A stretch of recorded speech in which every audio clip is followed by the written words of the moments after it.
السلام عليكم ورحمة الله. تعالوا يا أبطالنا النهاردة بإذنك يا رب نكمل الزيتون بتاعنا. طيب السؤال اللي عندنا بيقول The match was cancelled. المباراة اتلغت space heavy rain بسبب المطرة الشديدة.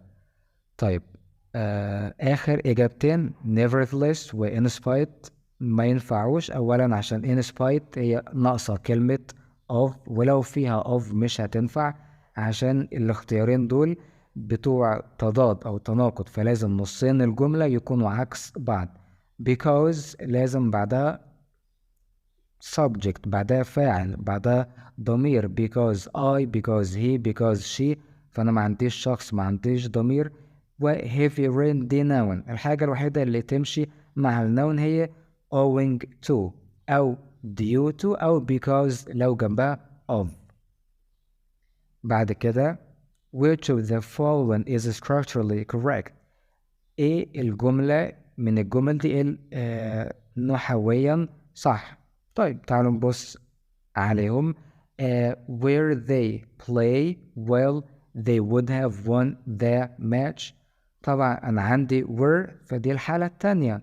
والله انت مديني were الحالة التانية زي ما دايما بنقول if I were you، فالنص التاني انا عايز would والمصدر.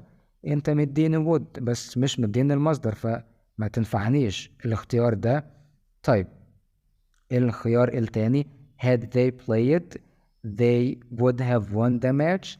ماشي دي منطقية عشان دي الحالة التالتة. had والتصريف التالت والنص التاني would have مع التصريف التالت. هي صح بس إيه الفكرة؟ عشان لو جالي الشكل ده ما تخضش. انا بقول if they had played، يعني ببدأ ب if بعدين الشخص had والتصريف التالت، او الاوبشن التاني ممكن اقول had والشخص والتصريف التالت من غير if. اتفقنا؟ زي مثلا if I had studied harder، لو كنت ذاكرت أحسن I would have passed the test، كان زماني نجحت. معنى كده أنا ما نجحتش. هي لما أقول had I studied harder، لو كنت ذاكرت أحسن كان زماني نجحت. هي نفس الإجابة بس two options أو شكلين مختلفين في الكتابة، فدي الإجابة الصح. طيب السؤال اللي بعد كده بيقول She was proud space get the first prize. هي كانت فخورة عشان أخدت المركز الأول أو جايزة المركز الأول. طيب proud طبعا بيجي بعدها of لو في noun، لو في اسم. طيب السؤال اللي بعد كده بيقول She was proud space get the first prize. هي كانت فخورة عشان أخدت المركز الأول أو جايزة المركز الأول.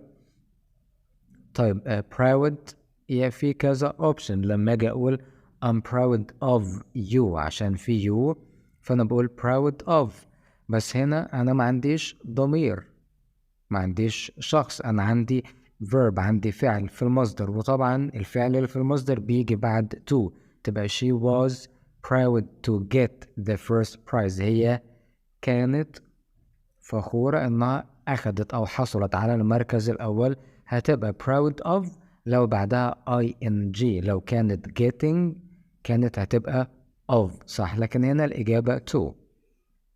بعد كده